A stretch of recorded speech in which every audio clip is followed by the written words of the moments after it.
Hello, and welcome back to Reverse 1999. So, today we're gonna go ahead and do Lorenz Butterfly's character story, Counterpoint of Life and Death. Alright, let's, anything else? Let's take a look. Hidden memories and finished journeys. Faces neither real or false. Rise and fall from death to life. Only a single glance is given. Let's do the survey before we do anything.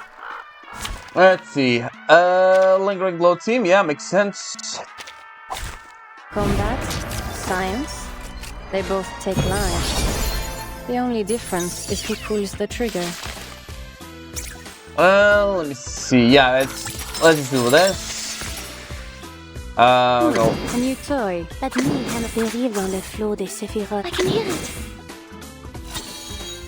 Topologically transitive. There's strength in restraint. A ripple stirred.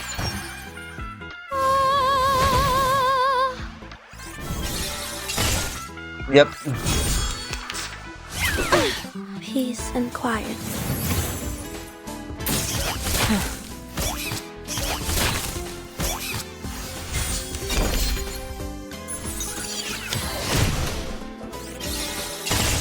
Goddamn. Right, let's go with this. You can copy this one. To the initial condition. Comme la soleil le destin. A new toy. Alright, let's go.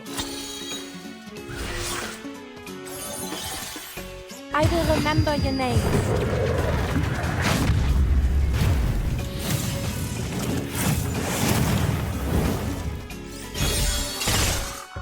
Could the flap of a butterfly's wings in Brazil stir a tornado in Texas?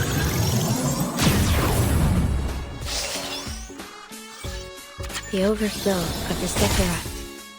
Sometimes it's just more effective to get physical.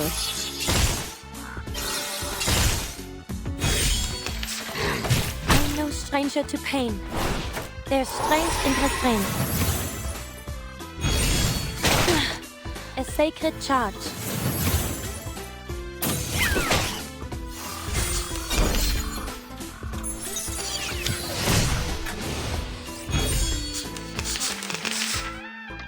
Oh god, I can barely see the fucking thing. It is here. I can hear it. It is here. I can hear it. Ich schwor, zu beschützen. A glimpse beneath the... Restraint is part of the training. Comme la soleil le... It is here. Alright, go off yourselves. Tu peux la jeter maintenant. La charme d'opère. Mon officier n'est pas un capitaine.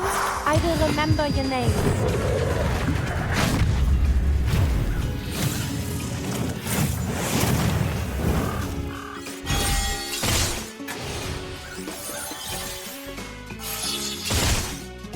Cet entour révèle les séphirotes.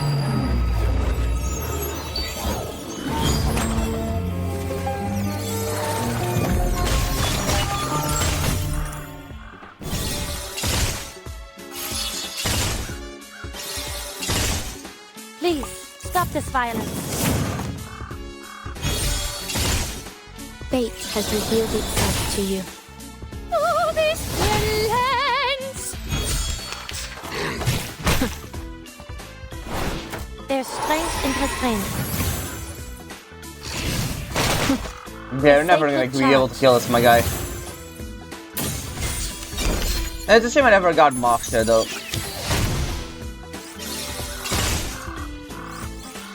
What a tragedy. Yeah, let's go that. I can hear That. Let's go for that. Chaos. Go for Comme la this. soleil le destin. Soffoca il sangue. Soffoca il sangue.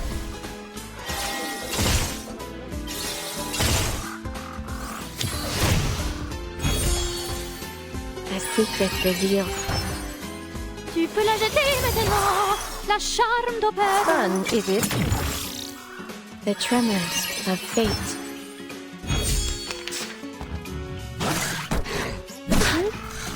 There's strength in restraint.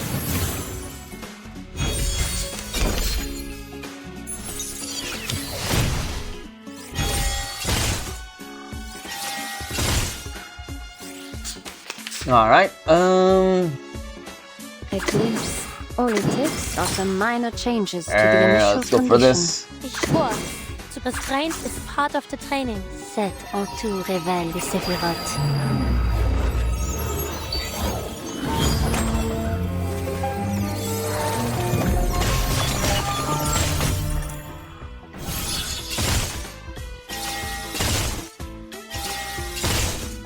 Could the flap of a butterfly's wings in Brazil stir a tornado in Texas?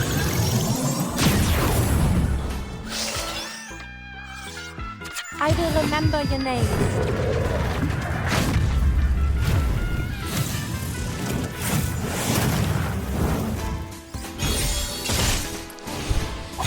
Alright, there we go. Voilà donc succès. Atteindre la fin. Non la prophétie, mais par mes propres mains.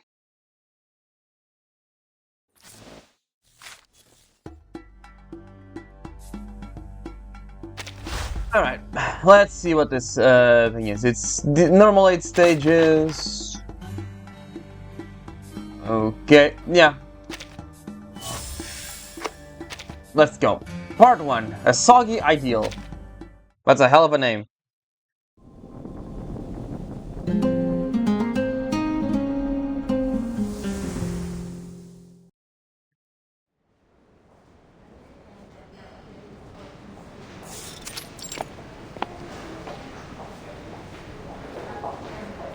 Welcome to the LSCC headquarters. I see we're brought in from one of our partner labs. I won't take long for you to notice how we do things differently around here. Rule number 1 at Laplace is don't make trouble. The second rule is you really have to make trouble, make it spectacular. Thank you for the warning, but I'm sure you didn't worry. I don't think you understand just what you're in for yet. Third rule, never under any circumstances get on the wrong side of medicine pocket. Here we are. The two of them stand before a door ravaged by bite marks. Crooked sheet of paper is taped to it. The title aggressively outlined in color marker. Join us, the Pre-Storm Atmospheric and Oceanic Circulation Survey Group is now recruiting new members. It's a compelling research topic, though it's a little strange to see it written out in such a childish way. Oh, don't mind the door, it's only unfortunately after the aftermath of a disgruntled researcher. Allow me to remind you that rule number 3, repairs will be ordered as soon as the budget permits. Should be around 178 business days, give or take. Damn it, what kind of monster electrifies a doorknob? Electrocuting someone doesn't mean you inherit their funding, medicine pocket. Anyways, this is our new workspace. The researcher's voice pauses for a moment. That's weird. Should have sworn I heard Miss Simone's voice just now. Don't tell me she's come to shut the circulation survey group down once and for all. Uh-huh.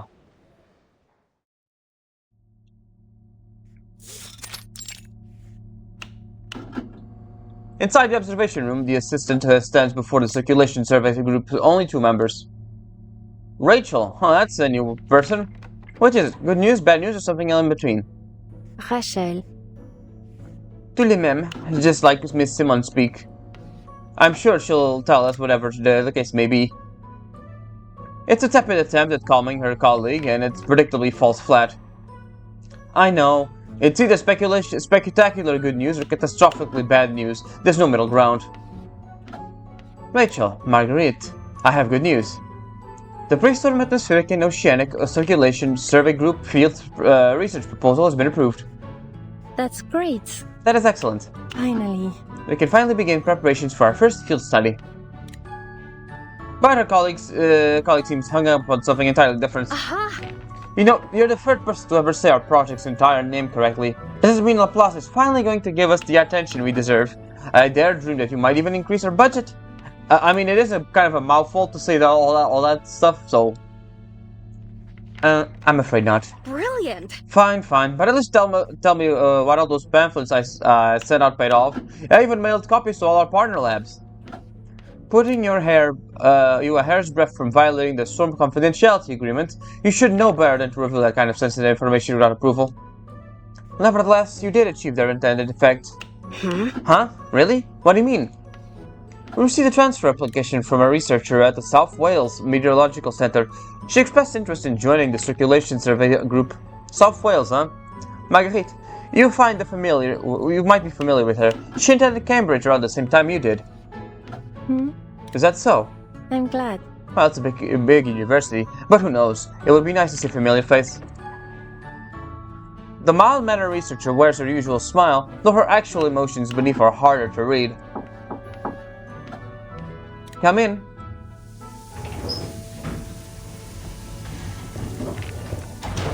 Oh, you're new as well. The Pre-Storm Atmospheric and Oceanic Circulation Survey Group. Is this the right place? Yeah, you're definitely new. You look like female Enigma if she was more well-kept, you know? If she actually took a shower once. Aha! Absolutely. And you know, you're now the 4th person to ever get the full name right. Welcome to the team. The enthusiastic one in our group is our group leader, Rachel, and I'm...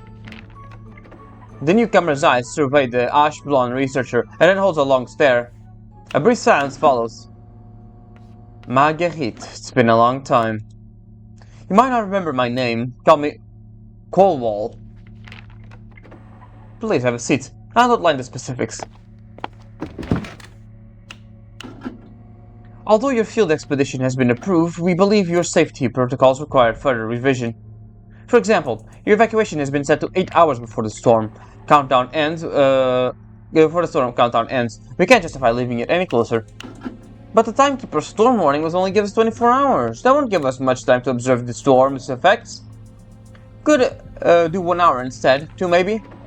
Researchers' safety must be placed above all else. This new requirement comes directly from the staff committee. We can't afford to lose any more of our people to the storm. The staff committee's concerns are justified. The current evacuation plans does have us leaving with very little time to spare. I understand the desire to have as much observation data as possible, Researcher Rachel, but we can't afford to put you in danger. Marguerite, I trust you to show more patience in this matter. I hope you might be able to guide our colleague here to a more reasonable conclusion. I will. I'll do my best. Even so. I might not have the same sudden flashes of brilliance my colleagues do, but you know my documentation is always meticulous. A perfectly measured hint of embarrassment that crosses her face. There aren't many researchers left at the SCC approaching the storm from the perspective of natural phenomena. One of them has been locked up in his laboratory since the first storm, with only a bottle for company. While I'm sure neither of you wants to end up in the same position, that doesn't mean you can or should expect accommodations in every matter, especially when it comes to safety. A brilliant physicist's entire world undone by the storm is hardly an unusual tale. Understood. I understand, Miss Simone. Perhaps I might be able to assist. I would, more than a few safety manuals for my old laboratory. Thank you, everyone. Now, Rachel, I need you to accompany me to collect some manuals and documentation for your new colleague. Are you free right now? I still have some meteorological data to... I can organize that data for you. I'm sure Miss Colwall will use a good introductory assessment. In that case, let's get going. I won't be long. I will. No need to rush back. A single door separates noise from silence. Marguerite gathers her scattered drafts on the desk while the new researcher watches. You've changed. Have I? She casts a light and fleeting glance towards the quiet newcomer before her. And remarkable at best, no significant achievements. We sometimes forget she's even there. That's what they said about you, you know. Gentle, meek, harmlessly ineffectual. Sounds nothing like the woman I knew from Cambridge. Marguerite turns. She holds a smile and an exact curve, like a mask welded in place, provoking a sharp reaction from Colwall. I see. Well, that isn't the worst assessment. I'm surprised you still remember me. I'm glad. But I'm glad to see you here all the same. Nice to know a fellow Aluma also made it through the storm. Spare me the pleasantries. We weren't close, and this isn't some long-awaited reunion. Sorry. I apologize. If you're not in the mood for small talk, then what would you like to discuss? Her frozen smile remains unwavering. You remember Annie, don't you? From Professor Ludwig's class? You remember, don't you? She followed you around like a shadow for a long time. She worked with you on that meteorological project study. And then one day, we found her dead on the footpath. Her collar was covered with dew. Why bring up something so awful like that? As I recall, you and Annie were not particularly close. No, we weren't close. A faint, concerned sorrow passes across the researcher's face. But Marguerite, I need to know what really happened to Annie. Okay, we're going to delve more into her past. Knowing what we know, she probably killed her. I'm gonna have a small idea that she killed her for some reason. What is pride?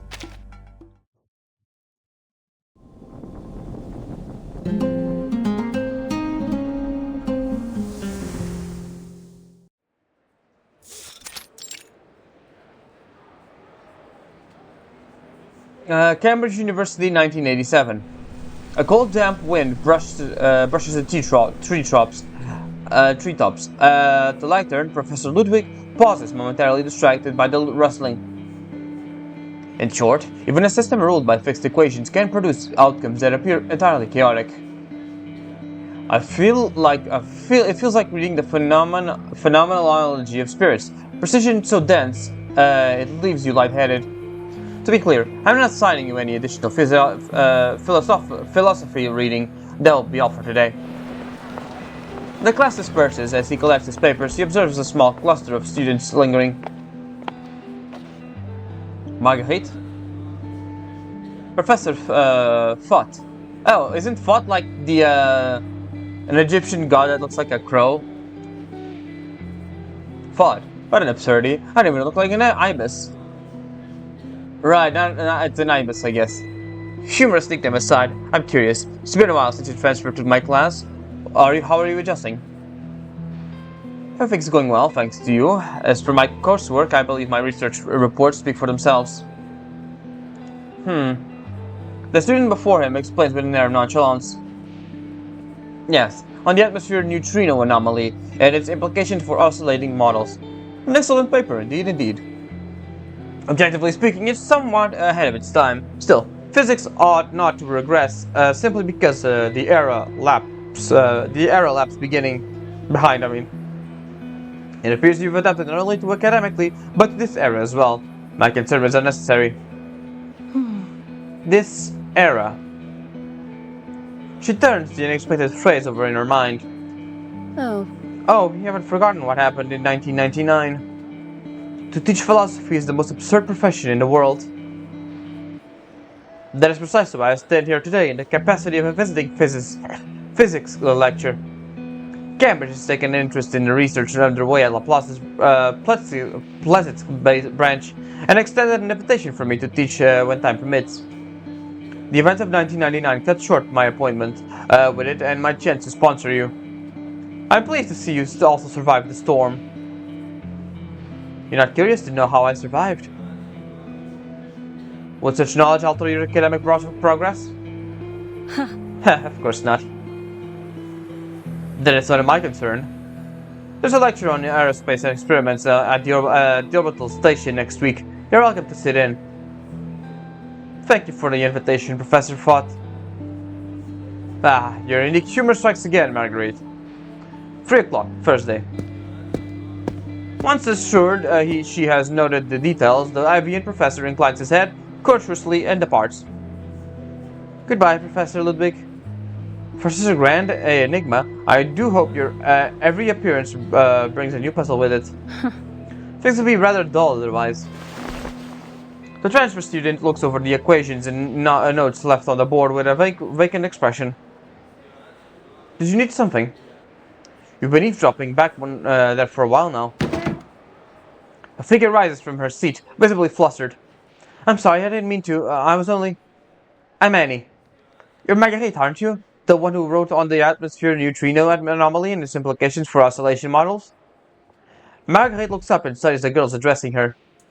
In an instant, she gathers what she needs: background, age, circumstances, temperament. Gentle, timid in all respects, a model student, excessively empathetic, poor personal boundaries, and a comfortable but ignoble upbringing. Socially isolated due to her family's scandalous greed, her traits combine to form the girl standing in front of her. And she's not having an easy time with life here. They all said you're a genius. You transferred in without any prior studies and still managed to write a paper like that. I read your report. It's incredible. I really admire you. There's no shortage of geniuses in this place.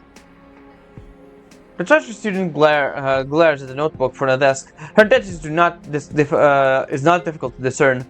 A fine letter cover, meticulous notes. At the bottom, Thursday, 3 o'clock. She says nothing, simply waiting for the girl to finish her performance. About the lecture Professor Ludwig mentioned. If it's alright, could I go with you? Some of the third-year students said there's maybe a paired work involved. Marguerite, I'd like to ask you to go with me. A tentative, unpracticed smile appears on her mask-like face. Another unexpected development. I accept. Annie.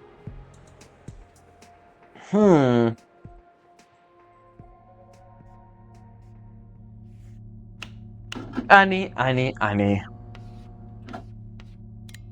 When she returns to herself, the honey-sweet name is already rolled off her tongue. She was an interesting girl, a sweet girl. What? If you truly follow the matter, then you know the police concluded Annie's death as an accident. She has a congenital heart condition. Tragic, but nothing more. Don't get me wrong. Don't I wasn't misunderstand. pretending to misread your intention. I won't pretend to be oblivious to what you're implying, but I'm curious what you're blaming this thinly veiled accusation on. You don't strike me as a researcher who speculates without evidence. Colwall studies her new colleague's stoic and composed face. What's troubling you? This is the La Paz Scientific Computing Center. We're in a safe environment. If something is weighing on you, speak it openly so we can resolve any misunderstandings you might have on the matter. Once, after class, I noticed an equation you left on the board. It had nothing to do with the lecture, and it was no ordinary formula. You wrote it boldly across the center of the board, where everyone could see it. As though you were waiting for someone to notice it. Oh, and what equation was that? She briskly flips her ash blonde hair over her ear, as if to encourage Colwall to continue. If it was a model for predicting human behavior. Not just any human, somebody you knew well, a particular individual. I think it was for Annie. You were organizing her movements, her decisions, her emotions, her very being, into an itinerary mathematical formula. And worse, your equations were complete. They were simple, yet simple enough to everyone like me enough for someone like me to understand. What were you intending to do with it? Marguerite feigns an expression between interest and bewilderment.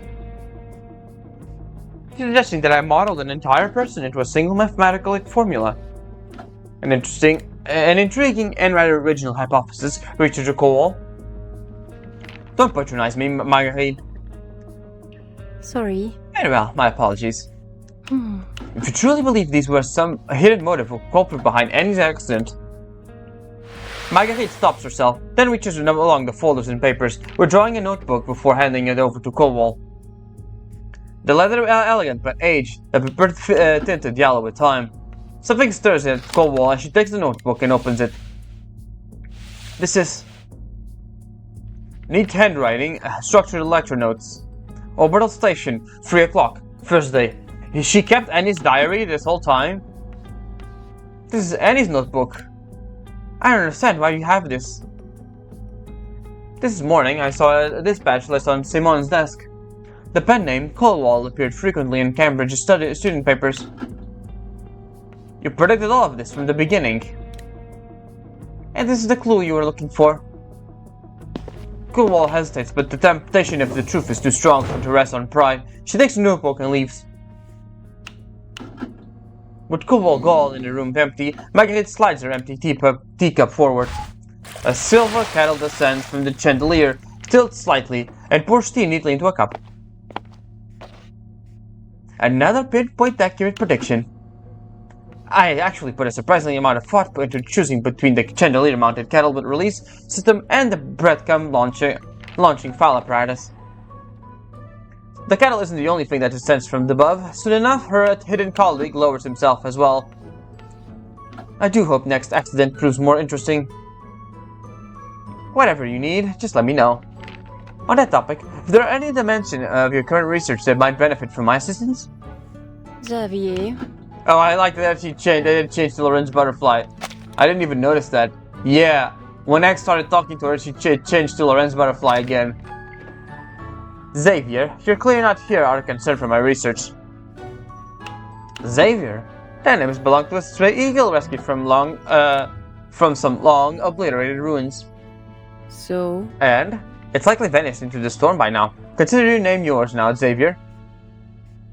Fine, I have it your way.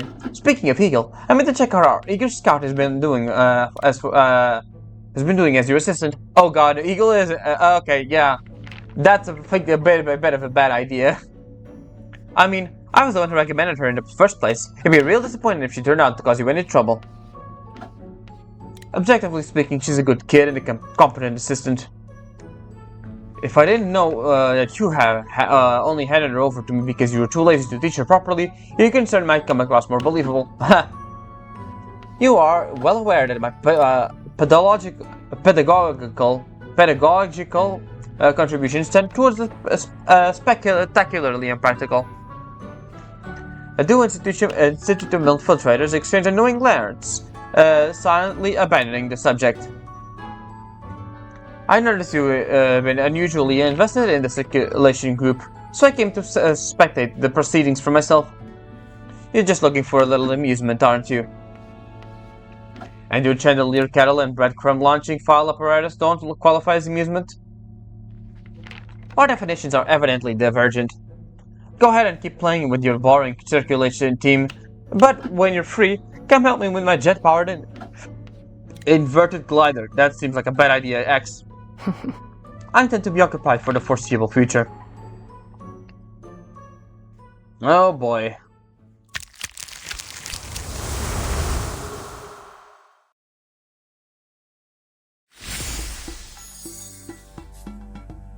Alright, I'm gonna stop here for a bit because the server is about to roll over and I'll see you just in a second. Alright, I'm back. Let's go to the next one. Verification of possibility.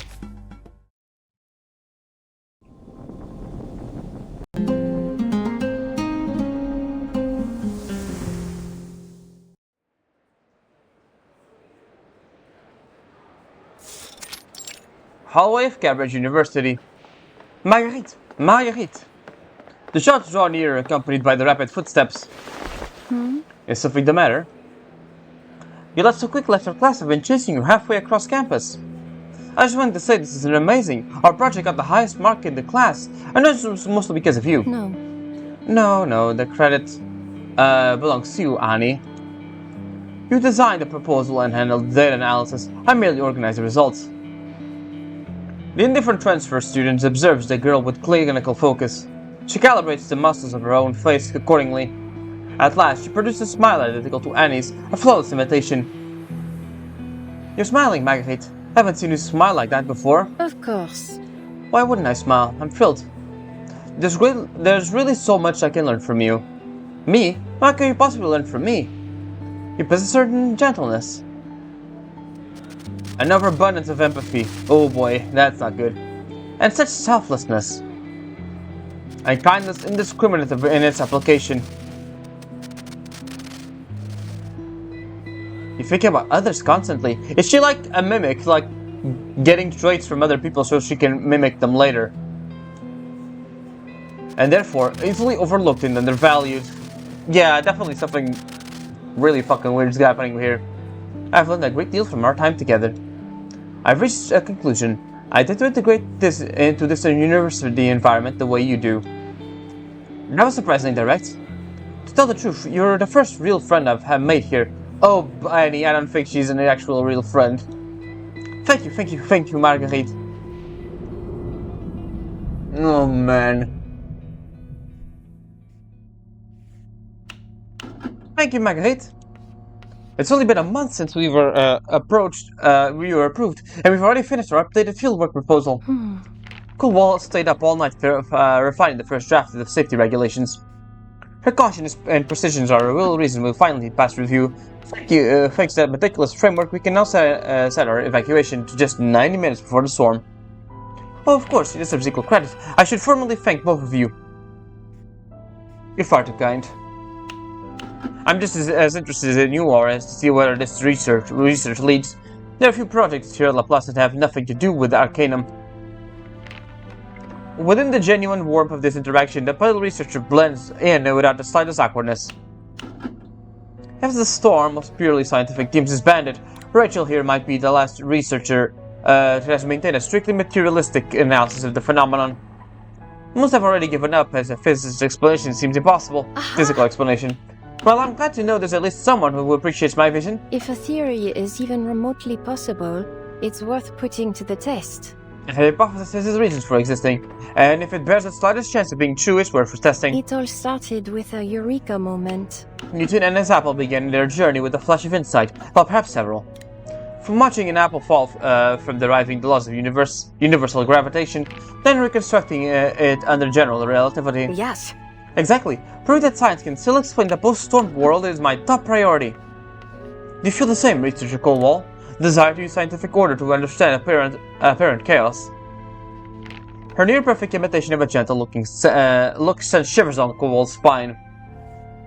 Oh, you shouldn't ask me. My opinion isn't really irrelevant.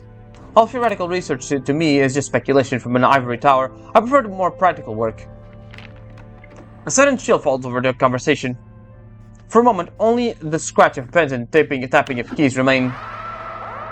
Ha! Rachel jumps up from her feet, pulls the beeping communicator from the top shelf. What? This is... The timekeeper just issued a 24-hour countdown to the storm. This is our golden opportunity to observe circulation changes prior to the storm. Okay, something... Okay. I have a feeling that... alright, need to... It's a puzzle game, okay. I have a feeling that, what's her name again? Butterfly is gonna leave one of them to the storm. Just a feeling I have. Stage 4, the masses. Now, which storm is this, I wonder?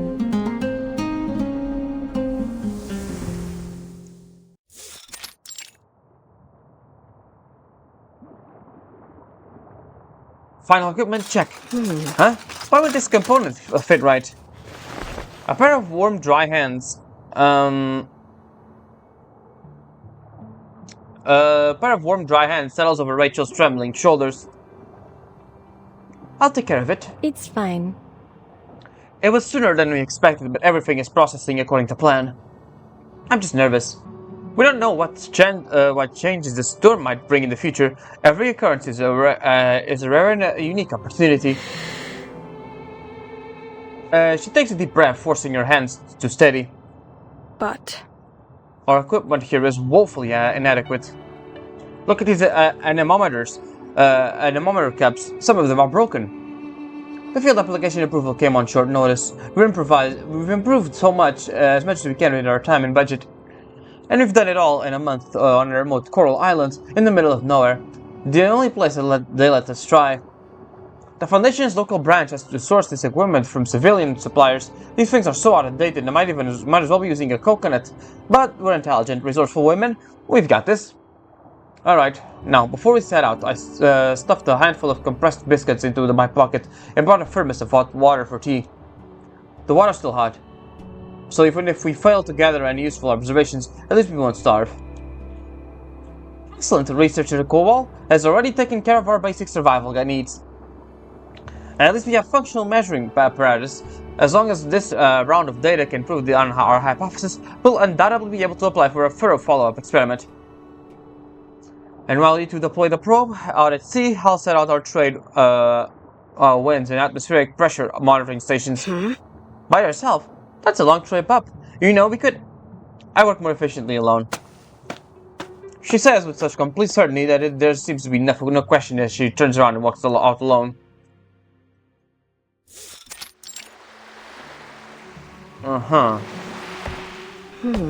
Grab the boy. Boyu. How's it going? Can you manage things? Do you need my help? You don't need to worry. I've got this. I got things under control. Russian.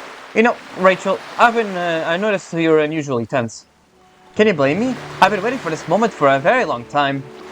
We successfully deployed the deep water apparatus, but honestly, I'm more worried about the kobold working alone. I'm more worried about you, Rachel. I guess she's proven reliable, even just a short time we've worked together. You may be right.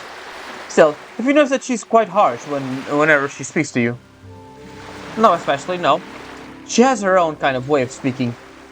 She definitely comes across quite blunt at times. I think that's just the way she is. Even so, I can't shake the feeling that she's especially frosty around you. Am I just imagining things? Huh. Marguerite returns to her work without giving an immediate answer. A mutual friend of ours from Cambridge died in an accident. For whatever reason, Cole has always thought I was responsible in some way. How could she possibly think you had anything to do with something like that? But that does explain something. I saw Cole speaking with the cryptography lead. You know, that fishbowl-headed awakening? She seemed like she was asking for his help with some equation, maybe decrypting them. Then there's this black letter notebook she always brooding over at night. Yes. I think she means well. She's just trying to verify things for herself. Marguerite. I hope we can trust one another after all this time. No matter what, I'll stand by you. But I don't want to getting caught up in anything dangerous. The water ripples, their boat lies crosswise in the sea, dividing light from shadow. Without changing her expression, Marguerite drops the buoy into the water, catching a fragment of memory in her dispersing rings. Come in. She steps into the office, but does not fully close the door behind her. Please have a seat. Professor Ludwig. That won't be necessary, Professor Ludwig. May I ask you why you wish to see me? I understand your visiting lectureship has concluded. You came all the way from Pleasant to Cambridge. I assure you have something important to inform me of. The impatience and emphasis on her words failed to reach the other side of the desk. The Raven Professor does not answer right away, weighing his choice of words. Marguerite, how have you been adjusting lately? Huh. This isn't the first time you've asked me that question, Professor. It's not such a terrible opening line, is it not? After all, people and circumstance can change when least expected. For instance, have you encountered any problems with your peers? Perhaps I could offer you some assistance. Exactly the sort of question guaranteed to irritate her. What is it? Professor, what exactly you are trying to imply? If so... If you're only extending a courtesy, I have no need for it. Then let us dispense with them. Several days ago, at Foundation headquarters, I came across a newly issued warrant from Zeno. An accused deserter whose description seems oddly familiar to me. In my opinion... I'm sure it's only a misunderstanding. Perhaps. Or it may be that you have your own way of dealing with the matter. I don't intend to probe any deeper. I only hope none of this will affect your future studies. You are a natural-born researcher, Marguerite. The conversation lapses into a poignant silence. The meaning of the word understated, but clear between the two soft-spoken figures. Because of the storm. Because of the storm. I know of a place where you could be exempt from Xeno's scrutiny. Would you be interested in joining the Laplace Scientific Computing Center?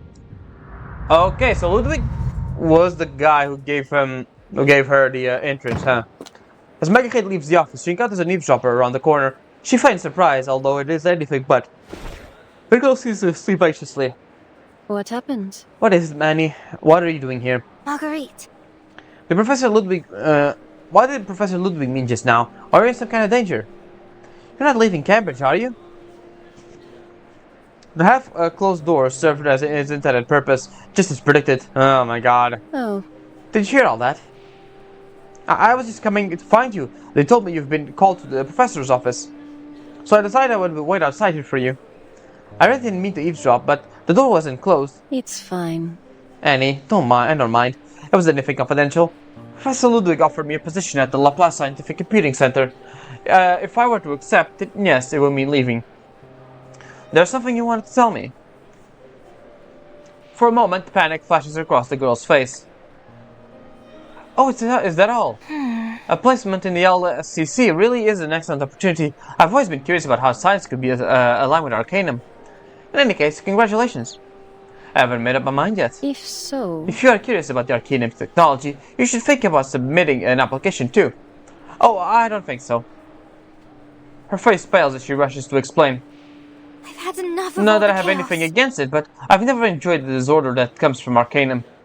Science is about complete logical stories, not ambiguous, elusive concepts. Only deductive analysis can ease my heart. I decided a long time ago that I would only put my trust in only what I could prove through scientific reasoning. That's the only way I feel safe. An entirely reasonable human perspective. I'm sure they would appreciate someone with a traditional scientific viewpoint. But I'm always so unsure, always second guessing myself. I can't propose bold creative hypotheses like real geniuses do. I don't belong somewhere like Laplace. I don't think that's a judgment you should make for yourself, Eddie. Oh well. I shouldn't badger you. Wasn't there something you wanted to tell me? No. No, it's nothing. She awkwardly folds her hands behind her, concealing something. It looks like a torn scrap of paper. This is a trivial thing, nothing important. I didn't mean to bother you. Annie. Please, Annie, what is it? Did you want to show me something? Just stop asking, Marguerite. I'm begging you. The girl leaves her unmoved. Show me.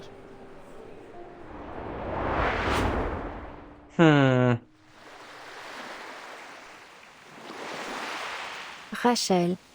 What about you, Rachel? But... You know, at this point... Oh, go. Okay, excuse me.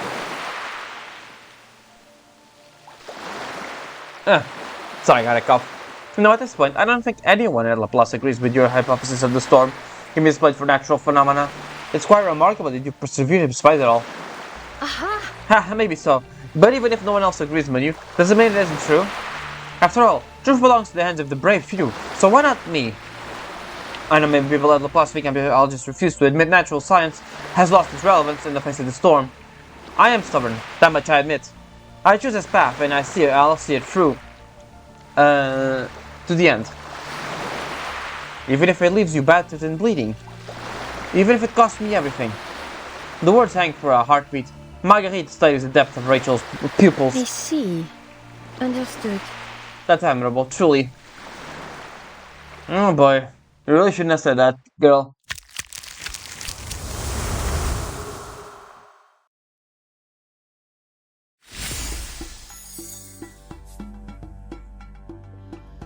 Part 5. The Inevitable Sink.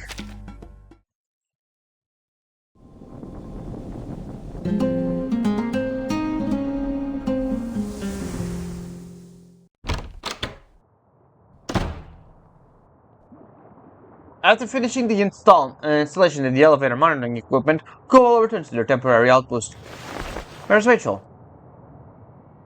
Taking temperature readings. She'll be gone for a while. The reply elicits a precise reaction she had anticipated as Cobalt marches towards her with a purpose. I deciphered the notebook. Huh. I'm surprised it took you so long, though you did make a mistake of asking for that fishbowl's help. So? What did you find? Initially, I focused on breaking down the equations in the notebook, searching for a pattern concealed behind the figures. And yes, I consulted with Mr. Ulrich. He suspected the entire notebook might be itself a kind of elaborate cipher. But That's when I realized something on my own. Most of these equations were entirely ordinary, just things Andy must have copied down during lectures. There was nothing remarkable about them at all, no ciphers or hidden secrets.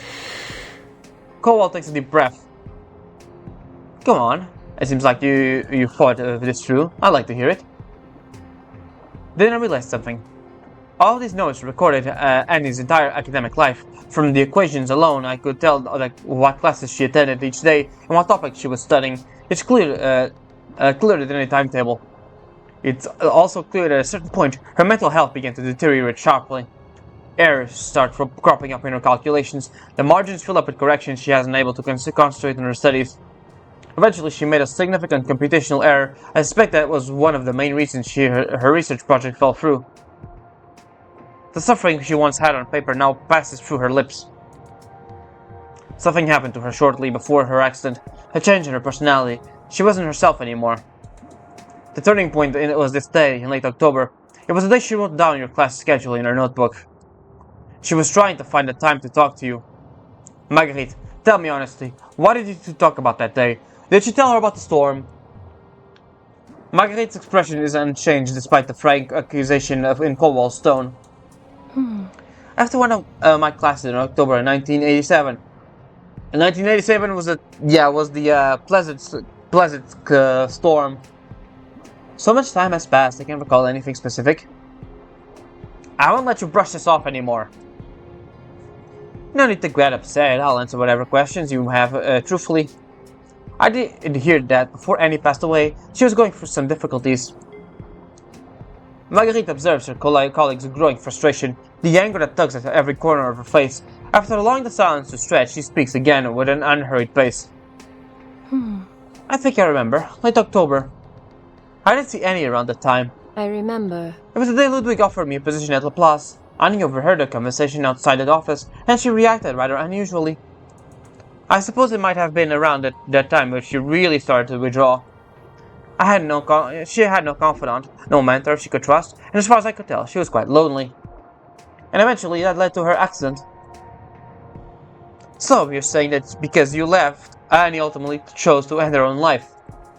No, I can't believe that. I simply can't. I may not have known her very well, but everything I did know about her tells me she would never have done such a thing. Despite her power protest, you can read the doubt and heartbreak in her expression as she's on the back foot. She longed to break free. Is it really so difficult to imagine? Maybe she wanted to release from all her troubles. What? Sorry. Nothing, I was just speculating. I simply didn't expect that you would arrive at that conclusion. Oh no, don't you dare try to reverse this back to me. What are you implying? But she can't read anything past her colleague's serene, dead-eyed smile. Unsteady her in her conviction, she suddenly feels an urge to withdraw. Enough. I don't want to hear it. Aha! Everything's set up outside. The recorder should already be receiving data. Rachel's excited voice cuts through the air, with her hopeful energy arriving shortly before she does. Huh? What are you arguing? Why does it feel colder than outside? Not at all. Researcher Coldwall was feeling a little under weather. I was concerned it might have related to the storm countdown.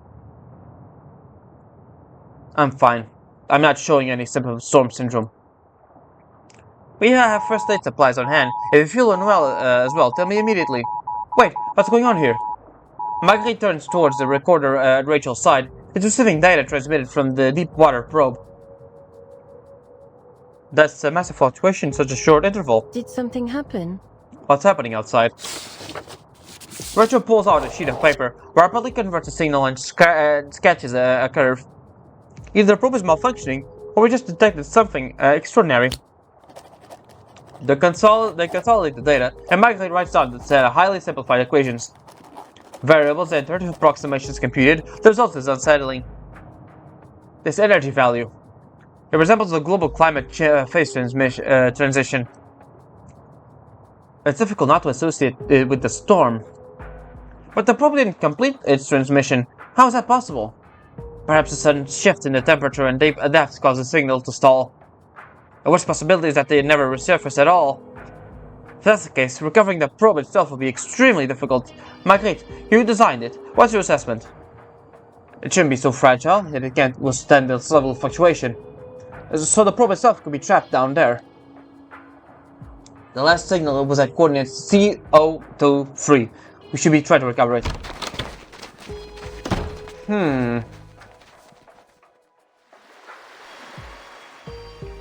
I can see the surface marker at CO23. Cobalt is a submersible hydrophone picking up anything. No release signature or air bubbles detected. The cable is fully taut. I pulled on it. It didn't budge. Do I have the right read here? Rachel, what's your assessment? The probe has detected an anomalous signal. It's stuck at a depth of 36 meters. That's deep for recovery. It's fine. Nonetheless, we've already gathered some extraordinary data. It should keep us occupied for quite some time. Waves roll under the gathering shadows. No one sees Rachel's expression clearly. She glances at her watch, then stares out towards the rolling sea. Richard Cobalt, Marguerite. I'm going to dive down there and retrieve the probe. Of course she is. And I bet that butterfly made that probe on purpose so it would be stuck there. That's my guess. Let's put the big one here. There we go. The edges first, domes later. Yeah. There we go. This one should go here. This one goes here. Triangle here. This one here, and this one here. And that's probably the probe. Oh man, I do have a feeling that butterfly just said that research to death. Conjecture and proof.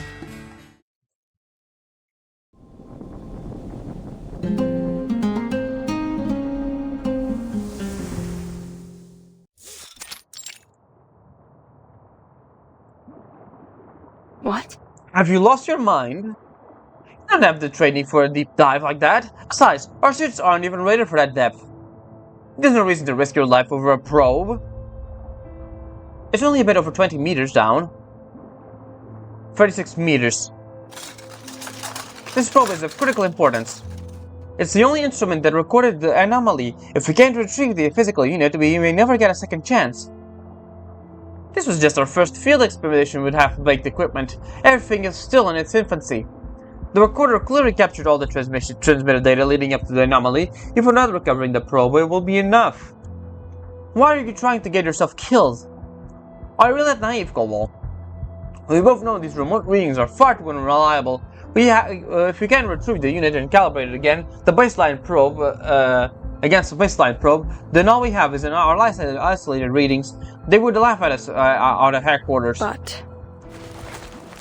She tries to interrupt, but Rachel, already pulling on her diving suit, continues speaking. Perhaps verification or analysis becomes a mere hypothesis, or worse, imagination. Even Hardy and Ramanujan had to prove their conjectures. I must demonstrate ours beyond any dispute. Every rational doubt must be erased. I need tangible proof. Science is about complete, logical stories, not ambiguous, elusive whims. Ha, that's exactly it. This isn't the time for speeches. This probe might simply be malfunctioning, and this expedition was rushed. We can wait till the next time. If we do, we might never encounter data like this again. It will be faulty, or it could be real. It's precisely we need to verify it. Rachel's gaze softens. She looks at Marguerite. You understand me, don't you? Marguerite, I've waited long enough.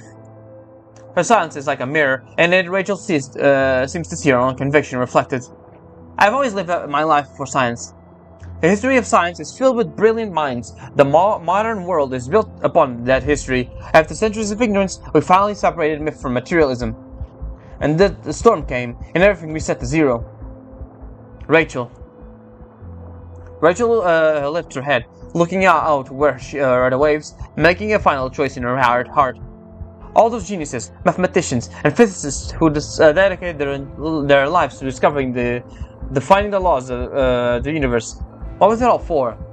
Plato, Hypatia, Galileo, Darwin, brilliant minds that struggled against the ignorance for the sake of truth. The history of science cannot be washed away by the storm. My life, every human life, I cannot be washed away by the storm. I must prove its every word. I need to prove it still exists. I need to prove all of it. But... I understand what you're saying, but you need to be alive to... Please stop, Richard Cowell. I respect my resolve as a scientist. The words are sharp. There's no room for argument anymore. Is this really the choice you're going to make? You certainly want to take this risk? Yes, it's my choice. I feel the first real choice I've made since the first storm. This is my fated duty.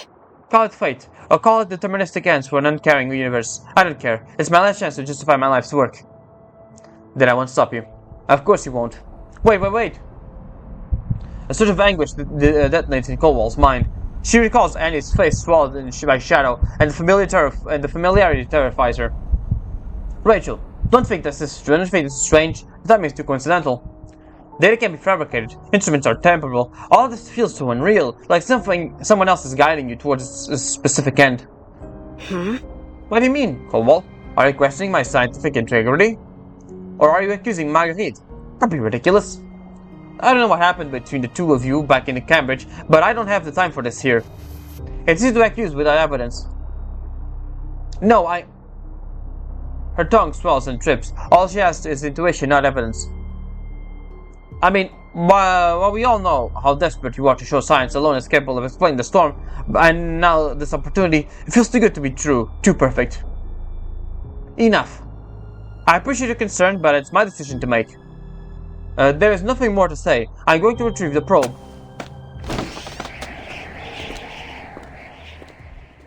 Oh boy. Marguerite. Marguerite quickens her pace to catch up. Dusk is falling as they walk side by side along the shore. There's no trace of the storm in the sea breeze yet, only the stillness of nature. Hey. That paper, sampling of global and regional chaotic energy route changes. You wrote it, didn't you? Marguerite stops walking. They hold each other's gaze for a brief moment. It had to be you. Only someone with a rare genius could have done those calculations. I wonder if anyone else in the world would have figured it out. No one would have expected you of all people. But I saw it. Your statistical habits are identical. Small patterns in the way you structure data. It's a pity I never asked you to co-author with me. I might have noticed sooner. Lorenz Butterfly is a beautiful pseudonym. I admire the symbolism. And she changed again to Lorenz Butterfly. The pale researcher face changes to something rarely seen. She offers a genuine smile. Yes. In truth, I believe the butterfly of Institutum Lorenz.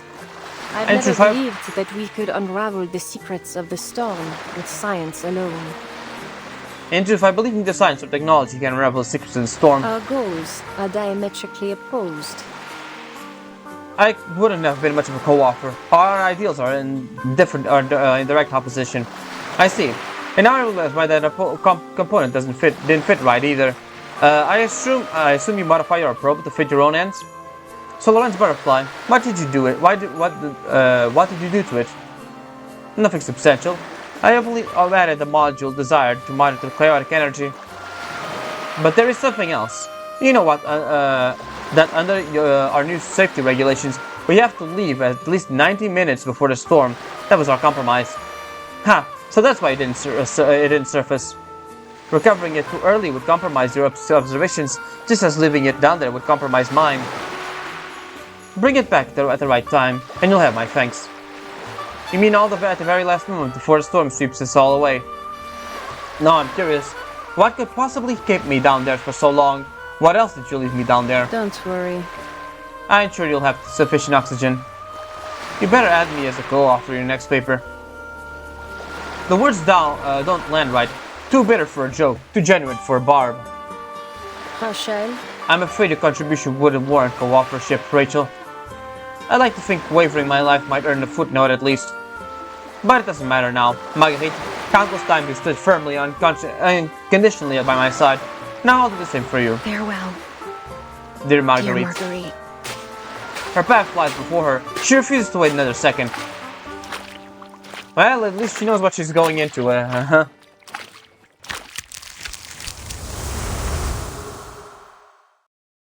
But like, goddamn. A butterfly really is ruthless, isn't she? Alright. Honestly, it is kind of a breath of fresh air to have a character that just... I don't know if I should call her evil, but... she's kinda evil. I guess no, more would be chaotic neutral. Right, she is literally the chaos butterfly, so she's chaotic neutral, really. The hidden scar. She has her own goals, just the way she does them may seem evil to other people in a way.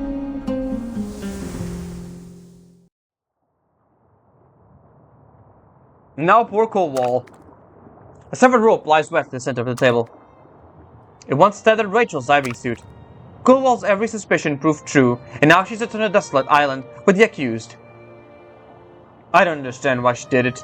It was suicide. Marguerite looks over to her without expression.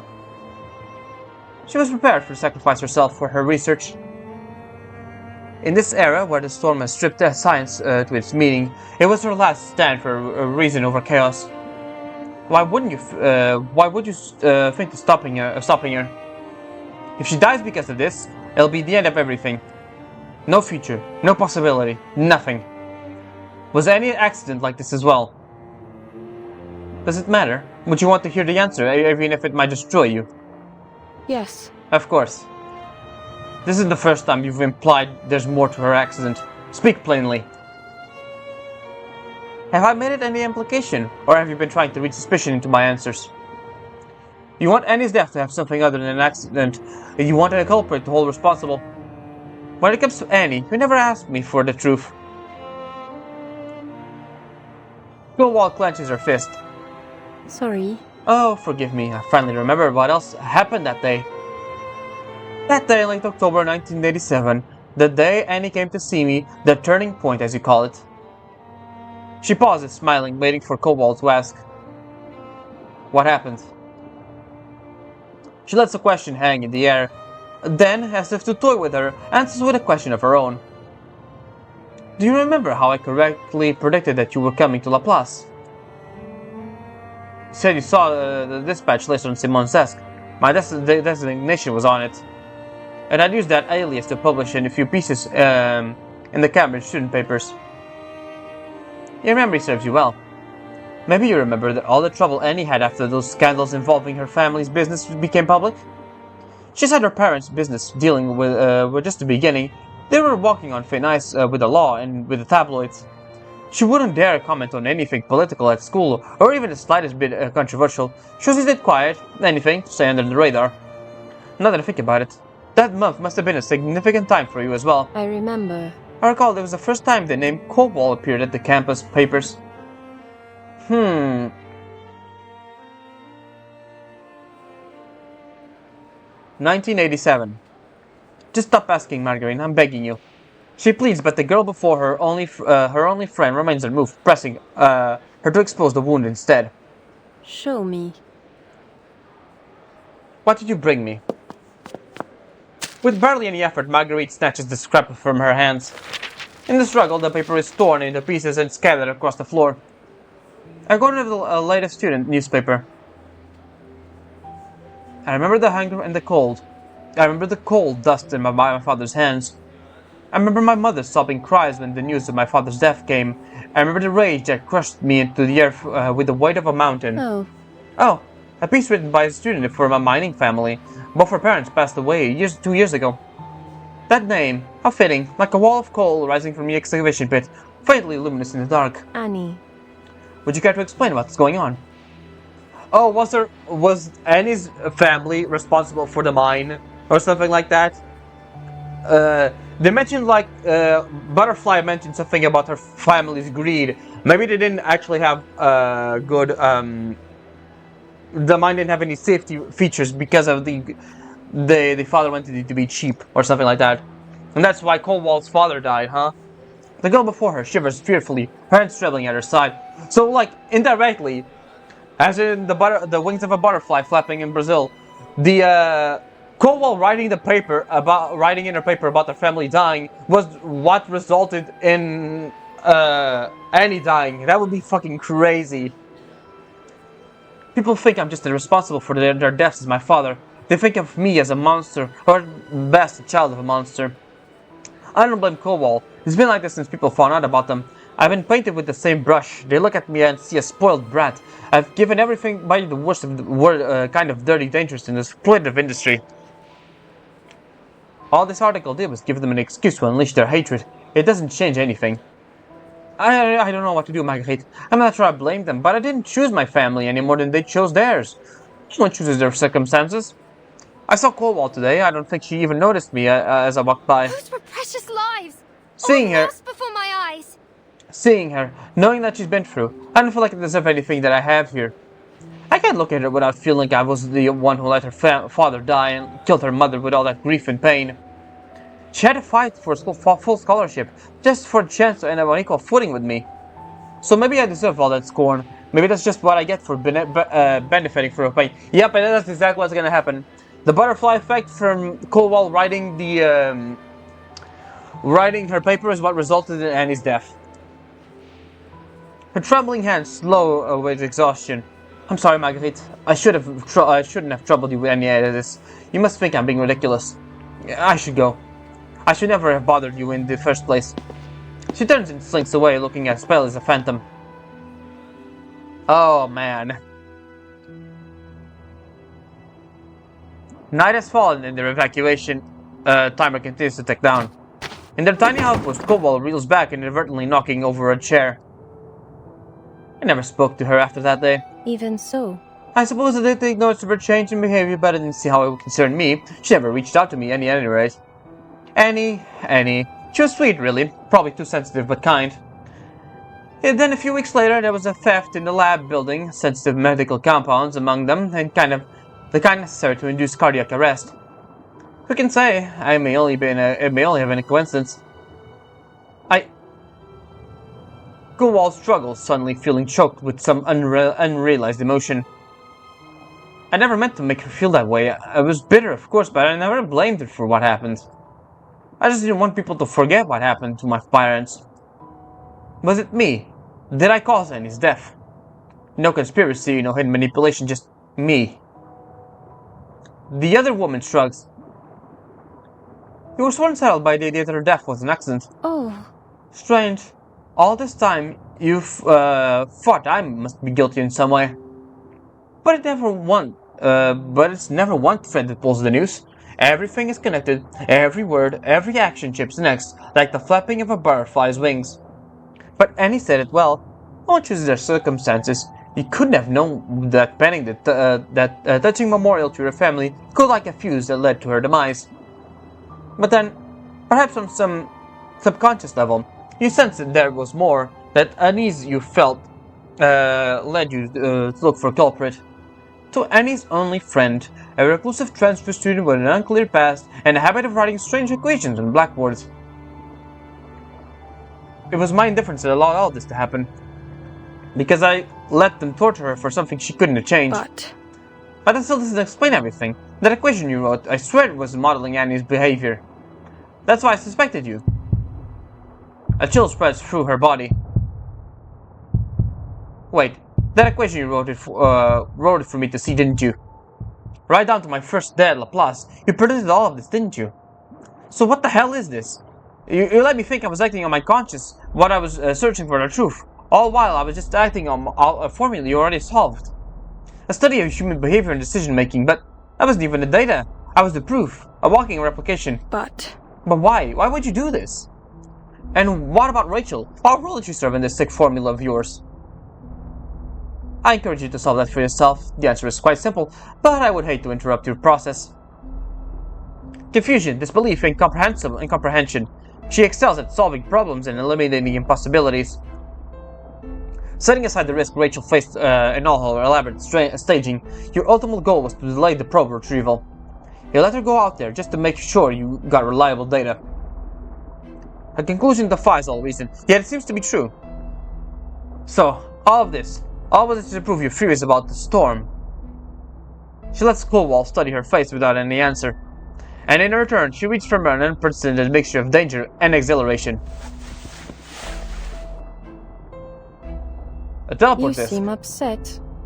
By this outcome, allow me to You are offer you a remedy. Right. This is our teleport disc, the only means we have to returning safely to Laplace. Why would I give it to you? Can you figure out my motive? I trust you can. Now, The decision is yours. Let me just wait for this CG to...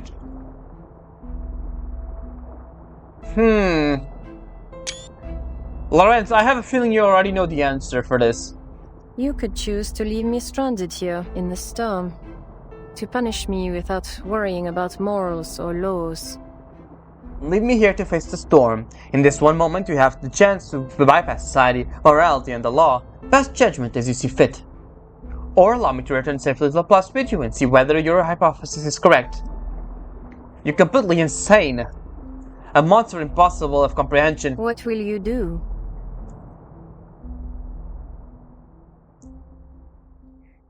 Yeah, what will you do? And anyway, I think Laplace wins. No matter what choice you make. A single flutter of a butterfly's wings, huh?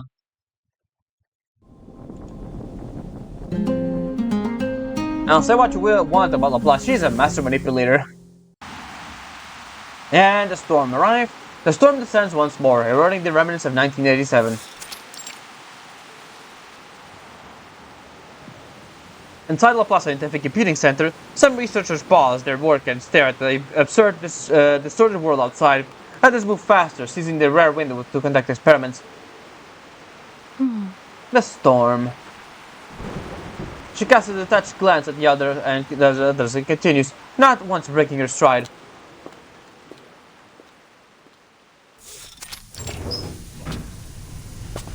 Only a few weeks have passed since she joined Laplace. She's still considered a newcomer. But recently, something has changed. She uncovered a secret hidden within Laplace. Interesting. Here it is. Archives related to the Chaos Theory. The contents are riddled with errors, almost comically deliberate and unlikely to draw anyone's attention. Yet, why hide an elegant riddle here? It stands into stark contrast to this file's mediocrity. Who would possibly decipher such a riddle, especially without any real grounding in Chaos Theory? Only someone utterly bored with everything Laplace has to offer. It does not take her long to filter out the interference and reach the answer. Oh? Are these coordinates? She invokes an arcane skill, attempting to contact a faraway place. Whispered words speak. The first thing emerges from other ends is fragrance steeped in the scent of tears. Oh, someone found the coordinates at last.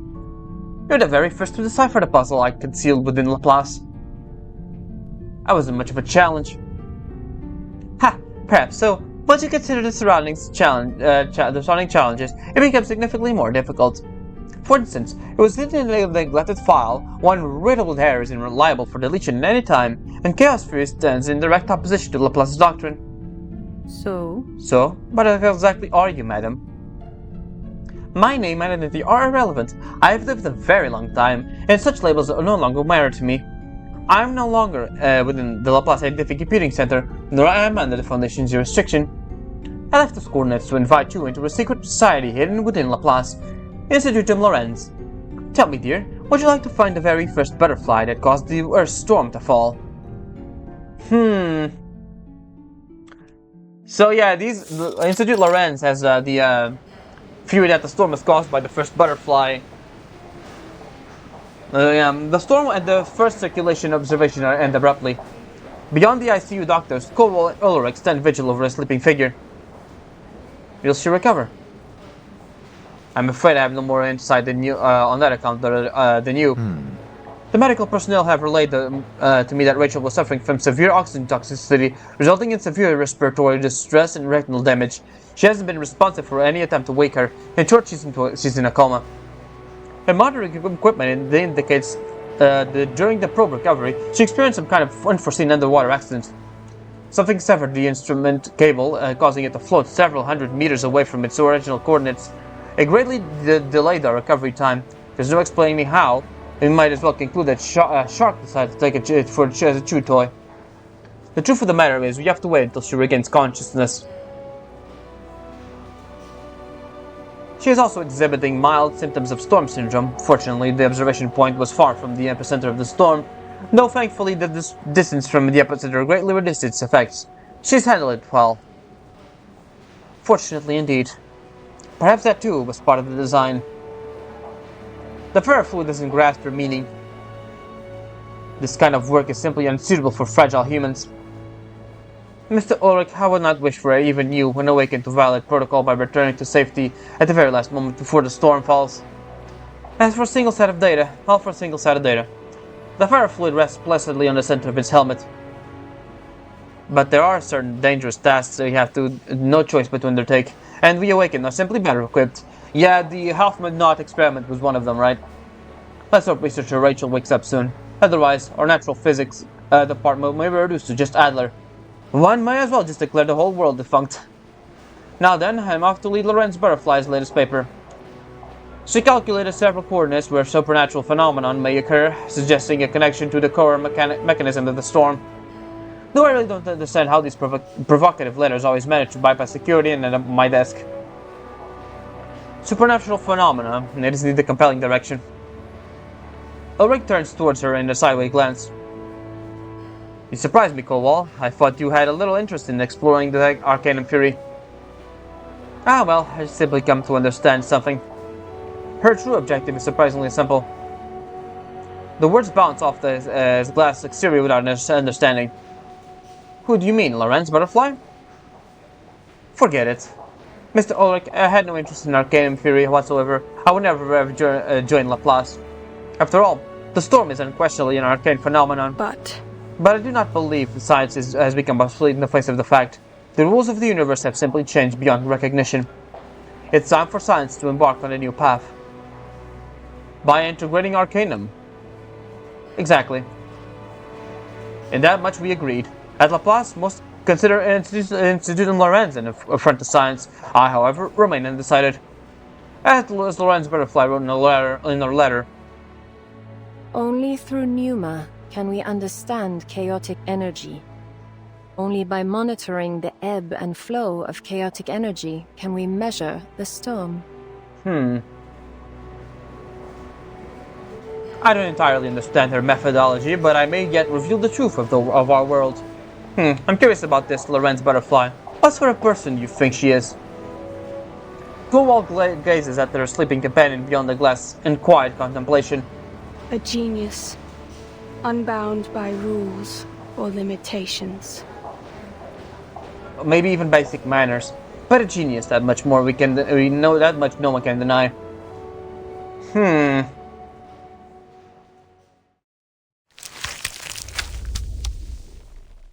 Okay.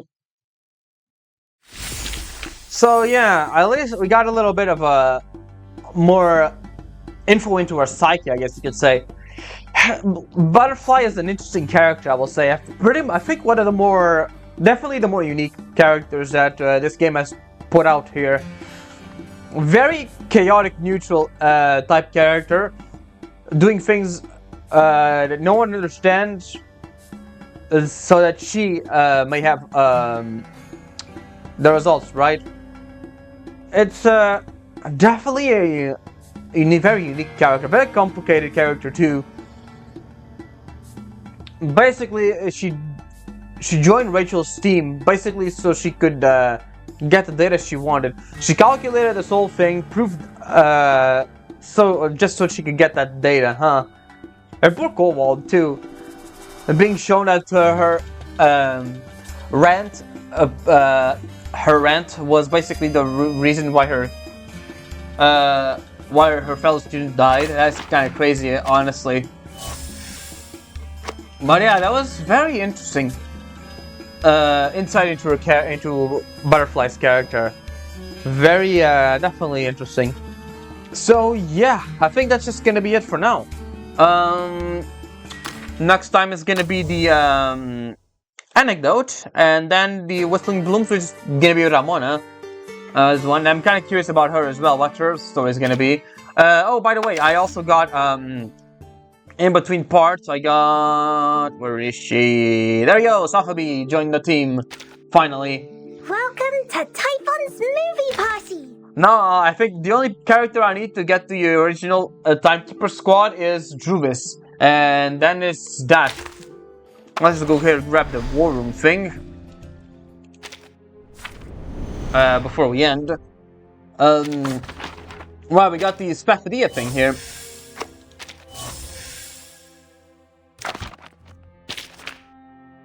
Alright, let's just see. Only like dry I think, no, not bank, warehouse. Quite the picky eater. Let's see. It's in consumable. No, it's in.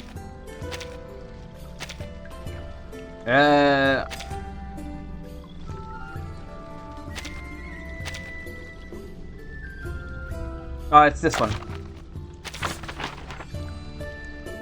I guess that's how you get it. Let me just actually take a look at Spathadia thing real quick before we end this. There she is. Maybe we can bring bring fire dance back to the games. It is a bit I gotta see how that one works. but Anyways, yeah, that's gonna be it for now. I hope you enjoyed. I'll see you all next time for more Reverse 1999. Ciao.